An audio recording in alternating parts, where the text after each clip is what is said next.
আইএমএফের ঋণ ছাড়াই বিনিময় হারের শর্ত মানতে নারাজ বাংলাদেশ। চুক্তি ভাঙার পরিস্থিতি তৈরি হয়নি মত অর্থনীতিবিদদের।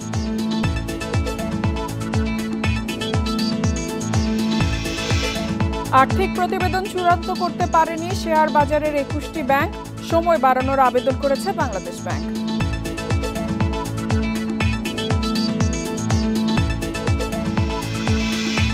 এলডিসি উত্তরণে মানব সম্পদ সূচকে পরিস্থিতির অবনতি, স্বাস্থ্য খাতের সূচকে উন্নত হয়নি তথ্য বিবিএসে।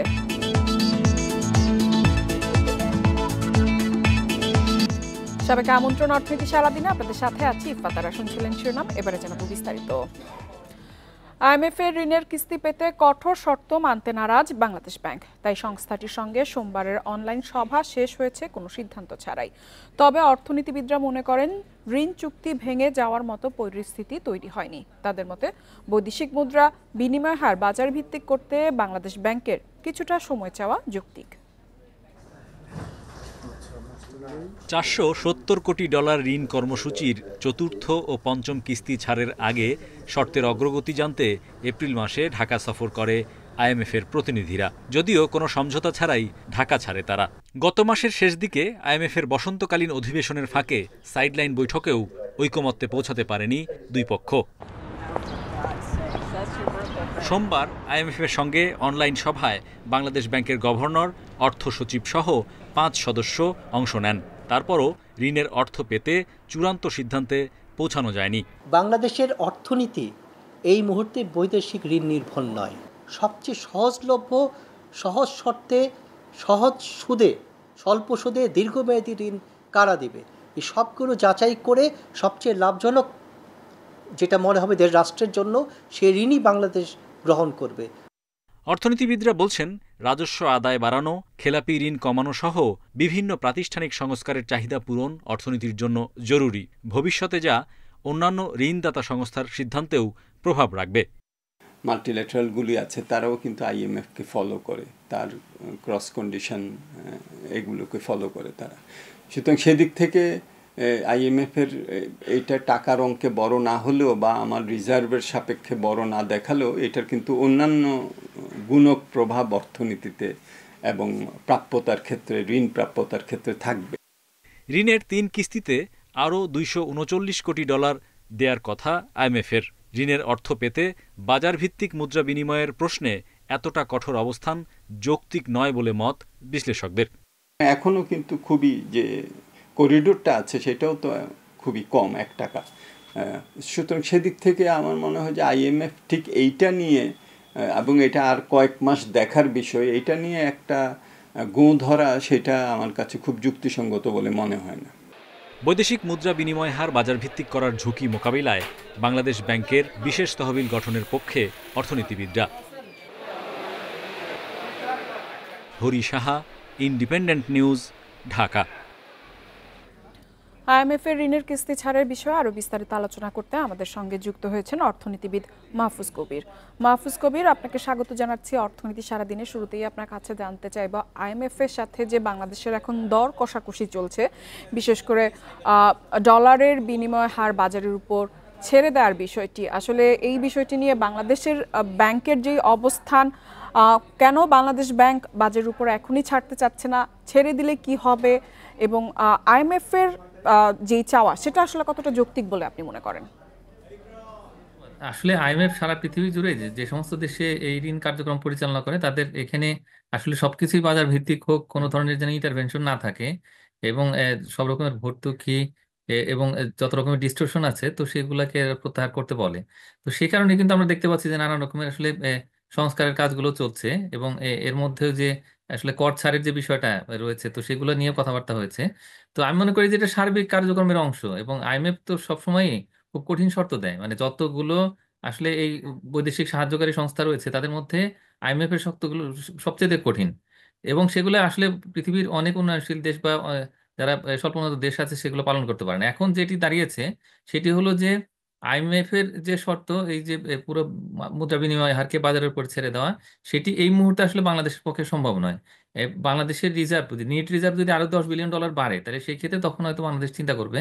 আর বিষয়টা হচ্ছে কি যে আসলে আমাদের তো এই যে বৈদেশিক মুদ্রার চাহিদা অনেক বেশি, মানে এখন যে আসলে বৈদেশিক মুদ্রা মানে রিজার্ভটা বেড়ে গেলেও যে বাংলাদেশের পরিস্থিতি অনেক ভালো হবে বিষয়টা এরকমও নয়। তবে তারপরেও মানে এটা স্বাস্থ্যকর যদি একটা রিজার্ভ দাঁড়ায়, তাহলে সেই ক্ষেত্রে তখন বাংলাদেশ চিন্তা করতে পারে। আর এই মুহূর্তে যে বাংলাদেশ ব্যাংকের গভর্নর তিনি নিজেও কিন্তু আইএমএফ এর ফর্মার স্টাফ, উনি কিন্তু ভালো জানেন যে আসলে পরিস্থিতি কেমন, কি অবস্থায় হলে তখন বাজারের উপরে বিনিময় হারটা ছেড়ে দেওয়া যাবে। আর তিনি কিন্তু খুবই কঠোর অবস্থানে আছেন যে, এবং তিনি অর্থনীতির অবস্থাটা বুঝতে পারছেন, এবং সব মিলিয়ে ম্যাক্রো ইকোনমিক স্ট্যাবিলিটি এখন ভালো। আউটস্ট্যান্ডিং যে লাইবিলিটি সেটা কিন্তু অনেকটাই শোধ করা হয়ে গেছে। $4.7 বিলিয়ন থেকে সেটা মাত্র কয়েকশো মিলিয়ন ডলারে এসছে। তো এবং সব মিলিয়ে যে ম্যাক্রো ইকোনমিক স্ট্যাবিলিটি সেটা ভালো অবস্থাতে আছে, অনেক শৃঙ্খলা ফিরে এসছে। এর মধ্যেও আসলে আমরা খুব একটা ভরসা করতে পারছি না যে যদি বাজারের উপর ছেড়ে দেই এই মুদ্রা বিনিময় হার, তাতে করে আসলে বিনিময় হারটা কোথায় গিয়ে ঠেকবে, তো সেগুলো তো বলা যায় না। তো আবার যদি এই পুরো পরিস্থিতি অস্থির হয়ে ওঠে, তখন এর দাগটা কে সামলাবে? তো সব বিবেচনা মাহফুজ করে কবির, কিন্তু আপনার আসলে কাছে জানতে এই অবস্থা চাইবো, নিয়েছে। যেহেতু আইএমএফ এর শর্ত মানতে এখনো বাংলাদেশ পুরোপুরি রাজি হয়নি, সেক্ষেত্রে আসলে এই ঋণ ছাড়ের বিষয়টা কতটা অনিশ্চয়তা আমরা বলতে পারি, যেহেতু আমরা দেখেছি যে চতুর্থ কিস্তির টাকাও কিন্তু আমরা এখনো পাইনি, দুটো কিস্তির টাকা রয়ে গেছে এখনো। হ্যাঁ, না এক্ষেত্রে অনেক অনিশ্চয়তা রয়েছে। তার কারণ এই গত এপ্রিল মাসের যে তাদের ভিজিট ছিল বাংলাদেশে, সেই সময়ে আসলে যেটা ট্রেডিশন সেটা হলো যে ভিজিটের পরে একটা স্টাফ লেভেল এগ্রিমেন্ট হয়, কিন্তু তারা সমস্ত রকমের যে ম্যাক্রো ইকোনমিক স্ট্যাবিলিটি এবং আমাদের যে রিস্টোরেশন যেগুলো হচ্ছে সেগুলোতে তারা সন্তুষ্ট, এবং যে শৃঙ্খলাগুলো ফিরে আসছে, তো সেই বিষয় নিয়ে তারা সন্তোষ প্রকাশ করেছেন। কিন্তু তারপরেও তারা কোনো এগ্রিমেন্ট করেনি, এবং তারা আসলে সেরকম কোনো আভাসও দেননি যে আসলে পরিস্থিতি কি দাঁড়াচ্ছে, কোন দিকে যাচ্ছে। তো এবং তারা কিন্তু আরো কন্টিনিউয়াসলি মানে গোল পোস্ট গুলোকে চেঞ্জ করে দিচ্ছেন। যেমন একটা তাদের খুব পিকুলিয়ার একটা শর্ত রয়েছে, আগে যেটা ছিল যে জিডিপির 0.5% রেটে হচ্ছে আমাদের যে রেভিনিউ সেটা বাড়াতে হবে, কিন্তু এখন তারা বলছে যে 0.9% রেটে বাড়াতে হবে। তো তার মানে হচ্ছে কি যে তাদের চাওয়া কিন্তু কন্টিনিউয়াসলি পরিবর্তিত হচ্ছে। তো সুতরাং এই কঠিন কঠিন শর্তের কারণে দেখা যাচ্ছে কি যে আসলে পুরো বিষয়টা এলোমেলো হয়ে যাচ্ছে, এবং আমার ধারণা সেটি হলো যে এই জুন মাসে যে প্রস্তাবটা উঠবে, সেই প্রস্তাব আদৌ পাশ হবে কিনা সে নিয়ে যথেষ্ট সংশয় আছে। এবং এটাই হলো বাংলাদেশের একটা চিন্তার কারণ যে আসলে এতে আমরা তো অনেক ভালো করছি মানে গত কয়েক মাসের মধ্যে, তো তারপরেও কেন এই ধরনের বারবার শর্ত পরিবর্তন করা হচ্ছে এবং কঠিন শর্তগুলো আরোপ করা হচ্ছে? তো আমরা যদি কবির, পারি আপনার তাহলে। কাছে আমি জানতে চাইবো, যেহেতু একটা অনিশ্চয়তা রয়ে গেছে এবং আসলে এখনো আমরা বুঝতে পারছি না জুন যেই সামনের যে বোর্ড মিটিং রয়েছে সেই বোর্ড মিটিংয়ে আসলে আমাদের প্রস্তাব পাস হবে কিনা, সেক্ষেত্রে আপনার কাছে জানতে চাইবো, আমরা এর আগের ঋণের কিস্তিও পাইনি, এবারও যদি না পাই সেক্ষেত্রে আমাদের অর্থনীতির জন্য কি কোনো সংকটময় অবস্থা তৈরি হওয়ার সম্ভাবনা রয়েছে কি? আইএমএফ এর কাছ থেকে আমরা যে সাহায্যটা পাবো সেটা নিয়ে আমাদের একটা বাজেট সাপোর্ট হবে, মানে এই মুহূর্তে রেভিনিউটা কম আমাদের, তো এই কারণে বাজেট সাপোর্টটা খুব ক্রিটিক্যাল বাংলাদেশের জন্য। তো সেই অর্থে এটা যদি পাওয়া যায় সেটা ভালো, কিন্তু এর পাশাপাশি দেখা যাচ্ছে যে আমাদের রেমিটেন্স কিন্তু অনেক বিপুল পরিমাণে আসছে, মানে প্রায় $3 বিলিয়ন কিন্তু এসছে শুধু এপ্রিল মাসে। তার আগে মানে $3.29 বিলিয়ন এসছে। তো সব মিলিয়ে পরিস্থিতি যে মানে বৈদেশিক মুদ্রা সরবরাহের ক্ষেত্রে খুব একটা খারাপ নয়। কিন্তু তারপরেও যেটা বলা হয় সেটা হলো যে অন্যান্য যে সমস্ত আহ, উন্নয়ন সহযোগী সংস্থা, তো তাদের ঋণ পাওয়ার ক্ষেত্রে যেহেতু এটা একটা মানে আইএমএফ এর যে ক্লিয়ারেন্স সেটা খুব ইম্পর্টেন্ট, এই কারণে বাংলাদেশের জন্য এটা জরুরি। কিন্তু সার্বিকভাবে আমার মনে হয় কি যে যদি আমরা না পাই ঋণের অর্থ, তাহলে আমরা ম্যানেজ করতে পারবো, এতে কোনো সন্দেহ নেই। তার কারণ দেশের অর্থনীতি শক্তিশালী হচ্ছে। তো সুতরাং তারা যদি না দেয় টাকা, তাহলে তো এটা কিছু করার নেই। তবে তাদেরকে একটু বার্তা দিতে হবে যে না, বাংলাদেশকে এইভাবে কঠিন শর্তের ফাঁদে ফেলে বা চাপ প্রয়োগ করে যে জিনিসটা একটা খারাপ নজির সৃষ্টি হচ্ছে, তো সেটাও তাদের ভেবে দেখা উচিত। আমি মনে করি সেভাবে বাংলাদেশে একটা পজিশন ক্রিয়েট করা উচিত। আশা করব আমরা এই সংকট কাটিয়ে উঠতে পারবো। মাহফুজ কবির, আমাদের সঙ্গে যোগ দেওয়ার জন্য আপনাকে অসংখ্য ধন্যবাদ। চলে যাচ্ছি পরবর্তী সংবাদে। পুঁজিবাজারে তালিকাভুক্ত 36টি ব্যাংকের মধ্যে বেশিরভাগই বার্ষিক হিসাব চূড়ান্ত করতে পারেনি। ব্যাংক খাত সংশ্লিষ্টরা বলছেন, গত সরকারের সময় ব্যাংকের প্রতিবেদনে স্বচ্ছতা ও জবাবদিহিতার ঘাটতি ছিল। এছাড়া বাংলাদেশ ব্যাংকের অনানুপত্তি না পাওয়ায় প্রতিবেদন তৈরি করা সম্ভব হয়নি। এক্ষেত্রে ব্যাংকগুলোর জন্য সময় বাড়ানো হবে বলে জানিয়েছে বাংলাদেশ ব্যাংক। বিগত বছরগুলোতে ব্যাংকগুলো মুনাফা বেশি দেখাতে বা লোকসান কম দেখাতে নানা কৌশল নিত, ফলে ব্যাংকের প্রকৃত অবস্থা ধামাচাপা দেয়া হয়েছে। এখন সেই সুযোগ পাওয়া যাচ্ছে না। দীর্ঘদিন পর নিয়ম করে ব্যাংক পরিদর্শন করেছে বাংলাদেশ ব্যাংক। এমন অবস্থায় ডিসেম্বরে আর্থিক বছর শেষ হবার 4 মাস পার হলেও প্রতিবেদন চূড়ান্ত করতে পারেনি শেয়ারবাজারে তালিকাভুক্ত বেশিরভাগ ব্যাংক। নিয়ম অনুযায়ী এপ্রিলের মধ্যে আর্থিক প্রতিবেদন দেওয়ার কথা থাকলেও তা দেয়নি বেশ কয়েকটি ব্যাংক। নিরাপত্তা সঞ্চিতি সংরক্ষণে যেসব ব্যাংক বিলম্ব সুবিধা নিয়েছে তারা 2024 সালের কোনো লভ্যাংশ দিতে পারবে না। পুঁজিবাজারে যারা বিনিয়োগ করেছেন সেই শেয়ার হোল্ডারদের কথা চিন্তা করে ওই সার্কুলারের বিপরীতে যেও যদি কোনো সিদ্ধান্ত গ্রহণ করে সে করতেও পারেন। সেই সিদ্ধান্তটা গ্রহণ করার পরেই যে সকল ব্যাংকের ফিনান্সিয়াল স্টেটমেন্ট এখন ফাইনালাইজ হয়নি সেটা হবে। কেন্দ্রীয় ব্যাংকের লভ্যাংশ ঘোষণা সংক্রান্ত নতুন শর্তের বেড়াজালে আটকে গেছে বেশিরভাগ ব্যাংকের লভ্যাংশ। যদিও ব্যাংক খাত সংশ্লিষ্টরা বলছেন এ খাতে শৃঙ্খলা ফিরিয়ে আনতে সঠিক অবস্থানে রয়েছে কেন্দ্রীয় ব্যাংক। জনগণের স্বার্থ সমুন্নত রাখা সেন্ট্রাল ব্যাংকের দায়িত্ব। সেন্ট্রাল ব্যাংক রেগুলেট করার পিছনে ওইটাই থাকে যে যাতে ব্যাংকাররা জনগণের টাকা নিয়ে কাজ করেন, জনগণের টাকা পয়সা নিয়ে যারা কাজ করেন তারা যেন জনস্বার্থকে বিঘ্নিত করতে না পারেন। এটা দেখাটা বাংলাদেশ ব্যাংকের একটা বড় দায়িত্ব। একটু ছাড় দিলে পরে ওকেশনালি আবার দেখবেন কিছুদিন পরে বললে আপনি তো অমুক জায়গায় ছাড় দিচ্ছেন এইখানে কেন দিবেন না, এই সমস্ত সুযোগগুলো তৈরি হয়। তো সেই জন্য আসলে কোথাও কোনো ছাড় দেওয়া উচিত না, একদম স্ট্রিক্ট থাকা। নির্ধারিত সময়ে প্রতিবেদন চূড়ান্ত করতে না পারায় সরকারের কাছে চিঠি দিয়ে বাড়তি সময় চেয়েছে বাংলাদেশ ব্যাংক। সরকারের আইনি ছাড়ের অনুমোদন পেলে এ বিষয়ে পরবর্তী সিদ্ধান্ত নেবে কেন্দ্রীয় bank. Shafil Alam Sujan, independent news, Dhaka. আমদানির বিল বাবদ মঙ্গলবার এশিয়ান ক্লিয়ারিং ইউনিয়ন বা আকুর $1.88 বিলিয়ন পরিশোধ করবে বাংলাদেশ, যা গত 3 বছরের মধ্যে সর্বোচ্চ। তবে এতে রিজার্ভ $20 বিলিয়ন নিচে নামবে না বলে জানিয়েছে কেন্দ্রীয় ব্যাংক। বাংলাদেশ ব্যাংকের তথ্য অনুযায়ী 2022 সালে সর্বোচ্চ $1.96 বিলিয়ন আকুর বিল বাবদ পরিশোধ করা হয়েছিল। সবশেষ 9 মার্চ $1.75 বিলিয়ন পরিশোধ করা হয়, যার ফলে BPM 6 অনুযায়ী রিজার্ভ $20 বিলিয়ন নিচে নেমে গিয়েছিল। এর পরের মাসগুলোতে রিজার্ভ আবারও বেড়েছে। গত 4 মে দেশে বৈদেশিক মুদ্রার রিজার্ভ ছিল $21.97 বিলিয়ন, অর্থাৎ আকুর $1.88 বিলিয়ন বিল পরিশোধের পরও রিজার্ভ $20 বিলিয়ন ওপরে থাকবে।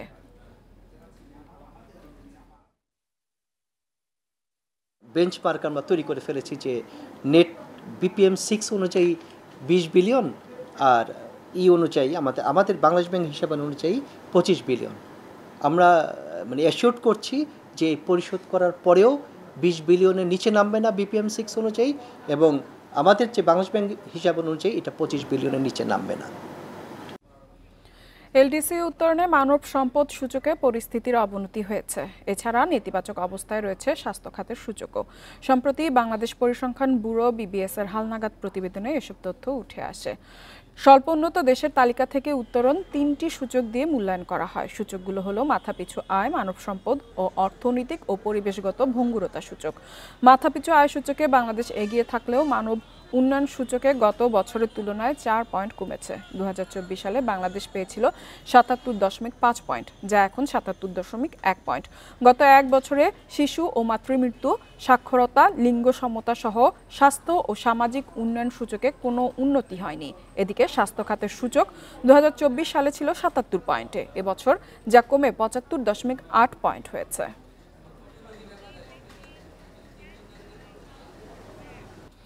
এবার চাঁপাইনবাবগঞ্জে আমজাদ পণ্য থেকে 20,000 কোটি টাকার ব্যবসার সম্ভাবনা রয়েছে। পাশাপাশি এ বাণিজ্য ঘিরে কর্মসংস্থান হবে প্রায় 40,000 মানুষের। সকালে শহরের কানসার্ট রাজবাড়ী মাঠে আয়োজিত আম সম্মেলনে এসব তথ্য তুলে ধরা হয়। ম্যাঙ্গো ডেভেলপমেন্ট ফোরাম আয়োজিত এই সম্মেলনে বক্তারা বলেন, উদ্যোক্তারা এখন আম প্রক্রিয়াজাতকরণেই বেশি গুরুত্ব দিচ্ছেন। এজন্য আম রপ্তানি সহজীকরণ, রপ্তানিযোগ্য আমের প্যাকেজিং হাউস স্থাপন ও কার্গো বিমানের ভাড়া কমানোর দাবি জানানো হয়। পাশাপাশি দেশের 1/3 আম উৎপাদনকারী জেলা চাঁপাইনবাবগঞ্জে আমের রাজধানী হিসেবে সরকারি স্বীকৃতির দাবিও তোলা হয় সম্মেলনে। দিনব্যাপী এই আয়োজনে দেশের 3 শতাধিক আম উদ্যোক্তা ও ব্যবসায়ী অংশ নেয়।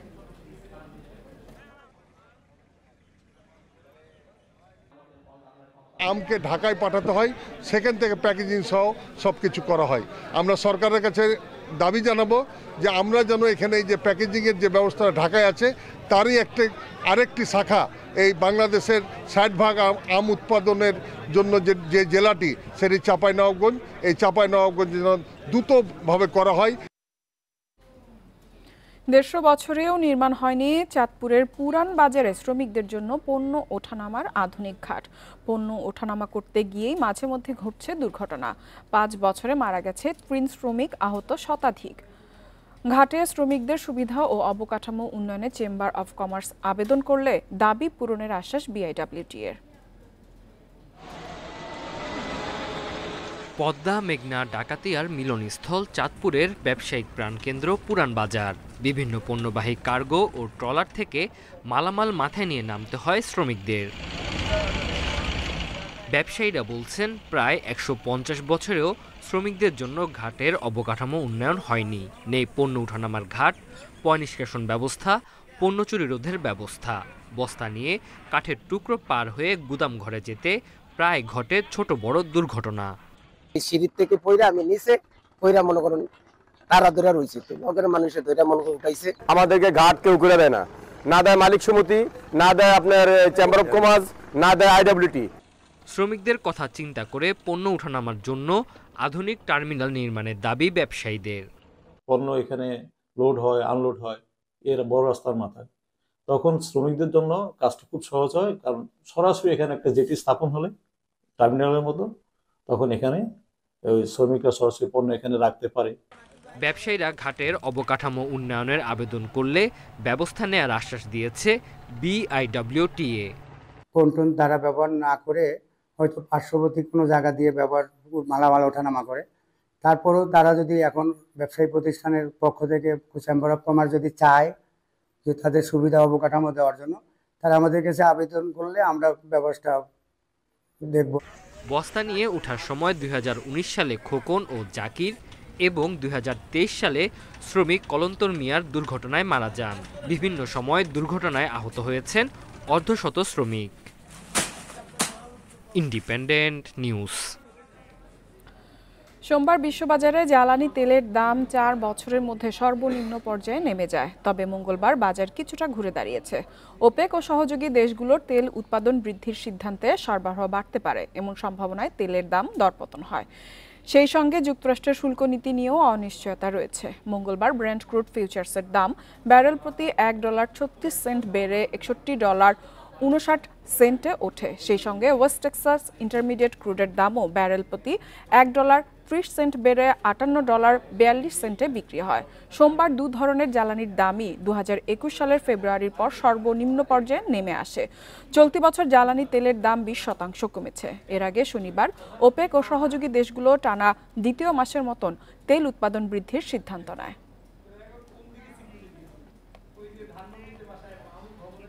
শেয়ার বাজারে খবর। 2 কার্যদিবস ইতিবাচক থাকার পর আবারও সূচক কমেছে ঢাকা স্টক এক্সচেঞ্জের। এ সময় ডিএসসি প্রধান সূচক কমেছে 12.94 পয়েন্ট। পাশাপাশি লেনদেনও কমেছে 34 কোটি টাকার বেশি। এছাড়া লেনদেনে অংশ নেওয়া 63 কোম্পানির শেয়ারের দর কমেছে। অন্যদিকে চট্টগ্রাম স্টক এক্সচেঞ্জের সার্বিক সূচক কমেছে 12 পয়েন্টের বেশি। মঙ্গলবার দিনের শুরুতে ইতিবাচক ছিল ঢাকার শেয়ার বাজার। প্রথম আধা ঘন্টায় প্রধান সূচক বাড়ে 10 পয়েন্ট। তবে বেলা বাড়ার সঙ্গে সঙ্গে শুরু হয় সূচকের পতন। দিন শেষে ডিএসসি সূচক কমেছে 12.94 পয়েন্ট।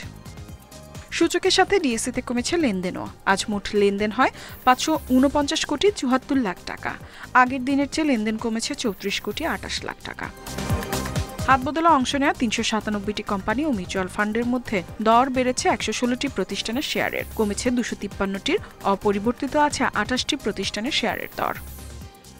সবচেয়ে বেশি লেনদেন হওয়া প্রতিষ্ঠানের তালিকায় প্রথম বিচ হ্যাচারি, দ্বিতীয় মিডল্যান্ড ব্যাংক, তৃতীয় অবস্থানে ব্র্যাক ব্যাংক। শতাংশের দিক থেকে দরবৃদ্ধির তালিকায় প্রথম বারাকা পাওয়ার, দ্বিতীয় এনআরবি ব্যাংক, তৃতীয় অবস্থানে বিপিপিএল। অন্যদিকে চট্টগ্রাম স্টক এক্সচেঞ্জের সার্বিক সূচক 3.65 পয়েন্ট কমে অবস্থান করছে 13,860 পয়েন্টে। লেনদেন 11 কোটি 88 লাখ টাকার শেয়ার। ইফাতারা, independent news. এবার জানাবো বিশ্বের প্রধান মুদ্রার সাথে টাকার আজকের বিনিময় হার। দর অপরিবর্তিত রয়েছে যুক্তরাষ্ট্রের ডলারে, বিনিময় হয়েছে 122 টাকায়। যুক্তরাজ্যের পাউন্ডের দর বেড়েছে, বিনিময় হয়েছে 167 টাকা 6 পয়সায়। কমেছে ইউরোর দর, বিনিময় হচ্ছে 142 টাকা 17 পয়সায়। দর অপরিবর্তিত রয়েছে ভারতীয় রুপির, বিনিময় হয়েছে 1 টাকা 42 পয়সায়। দর অপরিবর্তিত রয়েছে সৌদি রিয়েলেরও, বিনিময় হয়েছে 32 টাকা 69 পয়সায়। আরব আমিরাতের দিরহামের দরও অপরিবর্তিত রয়েছে, বিনিময় হয়েছে 33 টাকা 38 পয়সায়। তবে কুয়েতি দিনের দর কিছুটা কমেছে, বিনিময় হয়েছে 399 টাকা 83 পয়সায়। কমেছে মালয়েশিয়ান রিঙ্গিতের দরও, বিনিময় হয়েছে 28 টাকা 99 পয়সায়।